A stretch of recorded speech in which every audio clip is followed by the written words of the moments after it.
امام حسین آقا حسین جنہوں نے اپنی پوری زندگی راہ خدا میں وقف کر دی، آخر کار امام حسین نے عمر کے آخری حصہ میں اپنے خاندان کو قربان کر کے کربلا کی سرزمین پر اپنے جان کو بھی نماز کی حالت میں راہ خدا میں قربان کر دیے۔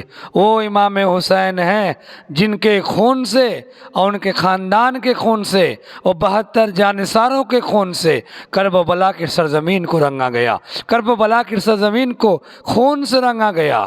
ہے کوئی ایمان والا جو آقا حسین مولا حسین کہ جیسا شہادت کا رتبہ حاصل کیا ہو؟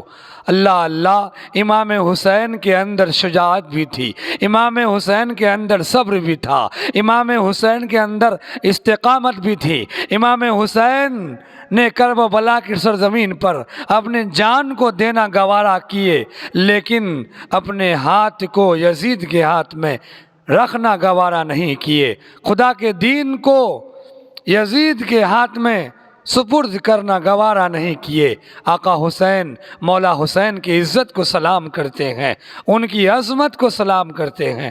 ہمارے ماسٹر صاحب ہمارے سامنے بیٹھے ہیں، کچھ سوالات امام حسین کے بارے میں پوچھیں گے اور کوشش کیا جائے گا آقا حسین کی زندگی کے بارے میں کچھ سوالات اور امام حسین کا ذکر ہو جائے۔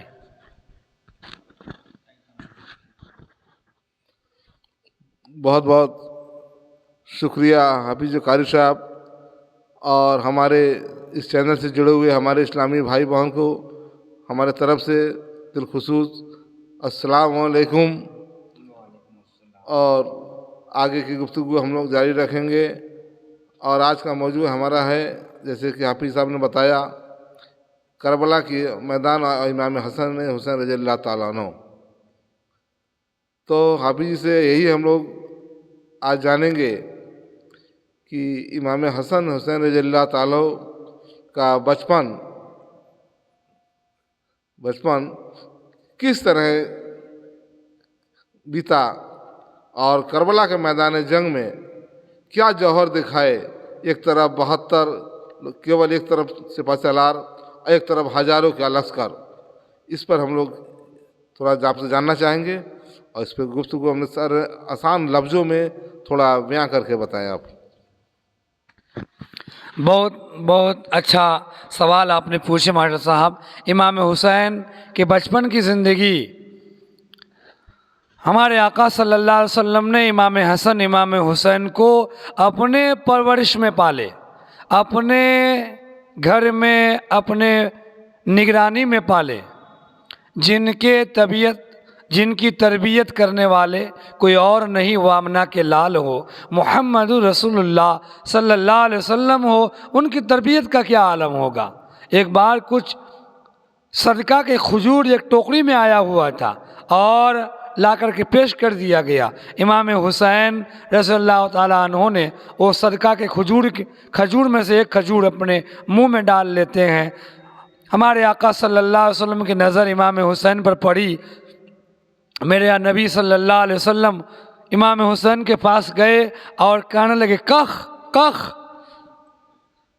کہ نکال دیں اپنے منہ سے، صدقے کا مال سید زادوں پر حرام ہے، سید خاندان کے اوپر صدقہ کا مال کھانا حرام ہے۔ اللہ اللہ، امام حسین کے منہ سے اس کھجور کو نکال دیا گیا۔ یہ ہمارے آقا صلی اللہ علیہ وسلم کی تربیت کا عالم تھا۔ ہمارے نبی صلی اللہ علیہ وسلم کی تربیت کا یہ عالم تھا۔ امام حسن امام حسین کو بہت اچھے انداز میں تربیت دیے۔ اللہ اللہ، میں چند باتیں بتاؤں کربلا کی سرزمین اور کربلا کے واقعہ، کربلا کی داستان کے بارے میں۔ ایسے بچپن کے بہت سارے واقعات ہیں، میں چاہتا ہوں کہ آپ کو بس چند منٹ میں امام حسین اور کربلا کی داستان سمیٹتے ہوئے کچھ باتیں آپ کو بتاؤں۔ مدینہ کی سرزمین ہے، ہمارے آقا صلی اللہ علیہ وسلم دنیا سے ہماری نظروں سے اوجھل ہو چکے ہیں، مزار انور میں لیٹے ہوئے ہیں۔ لگ بھگ 150 لیٹرز کوفہ سے مدینہ، عراق سے مدینہ لگ بھگ 150 خطوط لیٹرز امام حسین کو بلانے کے لیے بھیجے کوفہ والوں نے کہ آئیں، ہمارے پاس کوئی رہبر نہیں ہے، کوئی سردار نہیں ہے، آپ آ جائیں، ہماری رہبری کریں، ہماری سردار گیری کریں، ہماری رہنما بنیں۔ 150 لیٹرز کے بعد امام حسین رضی اللہ تعالیٰ عنہ نے تمام صحابہ کرام کو اکٹھا کر کے مشورہ کرتے ہیں۔ آخرکار سب سے پہلے امام مسلم بن عقیل کو بھیجا جاتا ہے۔ مسلم بن عقیل کو تاریخ بتاتی ہے سب سے پہلے کربلا کی داستان کو شروع ہونے سے پہلے اس میٹر میں اگر کسی کا خون بہا ہے تو وہ امام مسلم بن عقیل کی خون بہا ہے، کیونکہ سب سے پہلے وہی کربلا میں کوفہ میں حاضر ہوئے تھے۔ اللہ گئے تو تھے لیکن امام مسلم بن عقیل پھر واپس نہیں آئے۔ تو کیا حافظ صاحب ہم لوگ یہ مان لیں کہ سب سے پہلے وہ شخص وہی ہیں جو کربلا کی زمین پر جو ہے اپنے دین کے لیے شہید ہوئے؟ جی، کربلا کی سرزمین پر سب سے پہلے حر نے خون بہایا تھا اس میدان میں، اس فیلڈ میں، لیکن کوفہ کے بازاروں میں امام مسلم بن عقیل کو شہید کیا گیا۔ امام مسلم بن عقیل کوفہ کے بازاروں میں تھے، اس وقت وہ کربلا میں نہیں تھے، وہ کوفہ کے بازاروں میں، کوفہ کے گھروں میں چھپ رہے تھے۔ وہی لوگ جو امام مسلم بن عقیل کو جب آئے تو بہت خاطر و مدارت کیے، لیکن جب امام مسلم بن عقیل نے وہاں کا ماحول کا جائزہ لے کے خط امام حسین کو لکھ دیے کہ آپ آ جائیں، یہاں کوئی گڑبڑ نہیں ہے، ادھر خط لکھ کر کے قاصد کو بھیجنا تھا، ادھر امام مسلم بن عقیل کے ساتھ غداری کرنا شروع کر دیتے ہیں۔ دھیرے دھیرے لوگ امام مسلم بن عقیل کے دشمن بن جاتے ہیں، اور وہی امام مسلم بن عقیل ہے، پہلے آئے تھے تو لوگ انہیں اپنے گھروں میں بلاتے تھے، اب وہی امام مسلم بن عقیل ہیں کہ اب لوگ اپنے گھروں میں رکھنا گوارا نہیں کر رہے ہیں۔ تو کیا حافظ صاحب یہ بھی ہم لوگ جان سکتے ہیں کہ کہہ سکتے ہیں کہ حضور پاک صلی اللہ تعالی وسلم کیا دھوکے سے بلایا گیا تھا وہاں؟ جی، امام حسین رضی اللہ تعالیٰ عنہ کو جو خط امام مسلم بن عقیل نے لکھ دیے تو وہ سمجھ گئے کہ وہاں کا ماحول ٹھیک ہے، آقا حسین سمجھ گئے کہ اب ہمیں چلنا ہے، کوئی بات نہیں ہے، کیونکہ اس وقت فون اور ٹیلی فون کا زمانہ نہیں تھا، اس لیے امام حسین ادھر سے نکل گئے اور ادھر امام مسلم بن عقیل کے ساتھ یہ لوگ غداری کر کے ان کو شہید کر دیے۔ امام حسین اپنے خاندان کے ساتھ اور 72 اور چند صحابہ کرام ساتھیوں کے ساتھ نکل پڑتے ہیں۔ کوئی تلوار، کوئی ہتھیار نہیں، اتنے سارے ہتھیار نہیں، کیونکہ امام حسین تو اس لیے جا رہے تھے کہ وہاں جا کر کے ہم دین پھیلائیں گے، اللہ کے دین کی تبلیغ کریں گے۔ امام حسین مدینہ سے روانہ ہوتے وقت اپنے نانا کے قبر میں جا کر کے حاضری دیتے ہیں اور رو کے کہتے ہیں، نانا جان، میں آپ کے دین کو اور خدا کا پیغام کو، اللہ کا دین کو میں کوفہ کے شہر میں پھیلانے جا رہا ہوں، تبلیغ کرنے جا رہا ہوں، آپ ہمیں اجازت دیں۔ اپنے نانا کے قبر سے اجازت مانگ کر اپنے ماں فاطمہ الزہرا رضی اللہ تعالیٰ عنہا امام حسین کے پہلے ہی گزر چکی تھیں، اپنے نظروں سے اوجھل ہو چکی تھیں۔ مولا علی رضی اللہ تعالیٰ عنہ بھی اس دنیا سے گزر چکے تھے۔ اللہ امام حسین اپنے پریوار کے ساتھ اور کربلا کی سرزمین کی طرف نکل پڑتے ہیں۔ کچھ دنوں کے چل رہے ہیں، چلتے چلتے 1 محرم کو امام حسین کربلا کی سرزمین پر پہنچتے ہیں، اور وہاں پہنچنے کے بعد امام حسین کا گھوڑا رک جاتا ہے۔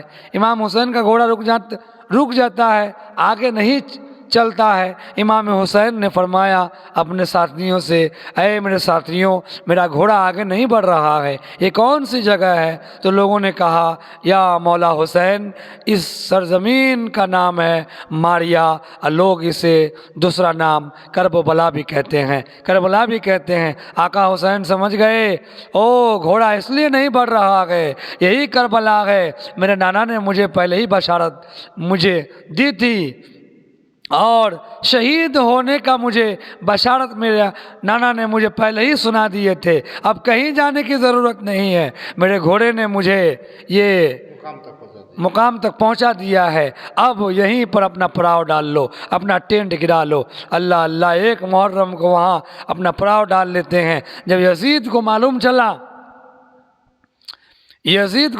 چلا، یزید نے کوفہ کے گورنر کو چینج کر کے وہاں کے گورنر کو ابن زیاد کو رکھا گیا، ابن زیاد کو وہاں کا گورنر بنایا گیا، اور ان کو کہا گیا ابن زیاد کو کہ تم جاؤ، امام حسین کو نہ آگے آنے دینا نہ پیچھے انہیں مڑنے دینا، بس ایک ہی شرط پر انہیں آگے بڑھنے دینا، اگر وہ اقرار کر لے کہ ہم یزید کے ہاتھ میں بیعت کریں گے۔ اللہ اللہ، بیعت کرنے کا تو سوال ہی نہیں تھا اس میں، کیونکہ وہ امام حسین تو دین پھیلانے جا رہے تھے، لوگ ان کے ہاتھ میں بیعت کرنا چاہتے تھے۔ اب یہاں الٹی بات ہے، الٹا ہو رہا ہے کہ تمہیں یزید کے ہاتھ میں بیعت کرنا ہوگا۔ اللہ اللہ، شعر جو کہ نہ گوارا تھا، شعر کہتا ہے سرداد نداد در دست یزید، سرداد نداد در دست یزید، حقہ کے بنا لا الہ ہست حسین۔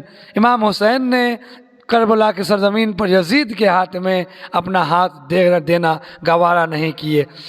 آ کر کے کہے ابن زیاد نے لشکروں کو لے کر کے، لیکن ابن زیاد کے اس بات کے امام حسین نہیں مانے۔ آخر کار جا کر کے یزید کو خبر دیتے ہیں۔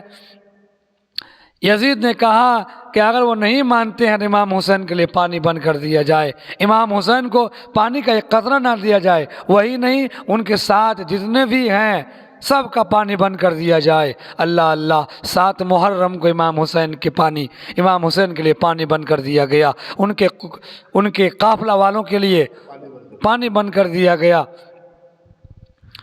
عباس علمبردار، وہ چھوٹی سکینہ، وہ علی اکبر، وہ امام حسین کے 6 مہینے کے لڑکے علی اصغر، سبھی کے لیے پانی بند کر دیا گیا، اور کہا اے حسین اگر تو پانی پینا چاہتا ہے تو یزید کے ہاتھ میں بیعت کرنا ہوگا۔ اللہ اللہ میرے دوستو، ہم کھانے کے بنا رہ سکتے ہیں لیکن پانی کے بنا ہم نہیں رہ سکتے۔ کھانا اگر ہمیں 1 دن 2 دن نہ بھی ملے تو ہم برداشت کر لیں گے، لیکن پانی نہ ملے تو ہم برداشت نہیں کر سکتے ہیں۔ آپ دیکھیں روزے کے مہینے میں، رمضان کے مہینے میں بھوک کم لگتی ہے، پیاس کی تڑپ زیادہ ہوتی ہے۔ جب افطار کرنے بیٹھتے ہیں الگ قسم کے فروٹس رکھے ہوتے ہیں، نعمت رکھے ہوتے ہیں، مگر کسی نعمت کو کھانے سے پہلے ہم فوراً شربت پانی کو اٹھاتے ہیں اور اپنے سوکھے حلق کو بجھاتے ہیں۔ ہمیں معلوم ہے کہ ہم کھانے بنا رہ سکتے ہیں لیکن پانی کے بنا نہیں رہ سکتے۔ آقا حسین کے لیے 3 دن تک پانی بند کر دیا گیا، لیکن پھر بھی امام حسین نے اپنی استقامت سے نہ ہٹے، اپنے صبر سے نہ ہٹے۔ یزید کو خبر دیا گیا کہ امام حسین 3 دن سے پیاسے ہیں، لیکن پھر بھی آقا حسین آپ کے ہاتھ میں، یزید آپ کے ہاتھ میں بیعت ہونے کو گوارا نہیں کر رہے ہیں۔ اللہ اللہ، 10ویں محرم کو امام حسین کے ساتھ جنگ کرنے کا ارادہ بنا لیے، ادھر 9 محرم کو امام حسین نے ان کے ساتھ جتنے بھی ساتھی تھے پہلے ہی ان تمام ساتھیوں کو کہہ دیے کہ جنہیں بھی میرے ساتھ رہنا ہے وہ رہ سکتے ہیں، اور جنہیں مدینہ جانا ہے وہ مدینہ جا سکتا ہے۔ اب تو میں نہیں جا سکتا ہوں بس اس شرط پر کہ مجھے یزید کے ہاتھ میں بیعت کرنا ہوگا۔ میں یزید کے ہاتھ میں، یہ نبی کا نواسہ یزید کے ہاتھ میں بیعت نہیں کرے گا، یزید کے ہاتھ میں بیعت نہیں کر سکتا۔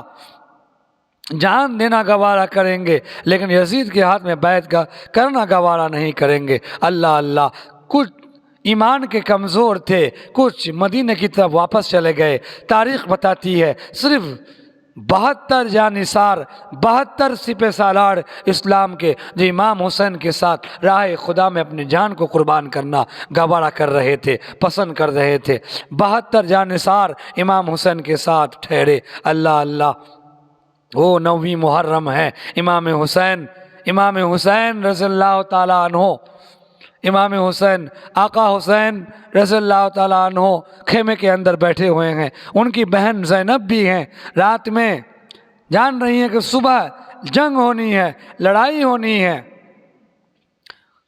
زینب بے چین اور بے قرار ہو کر کے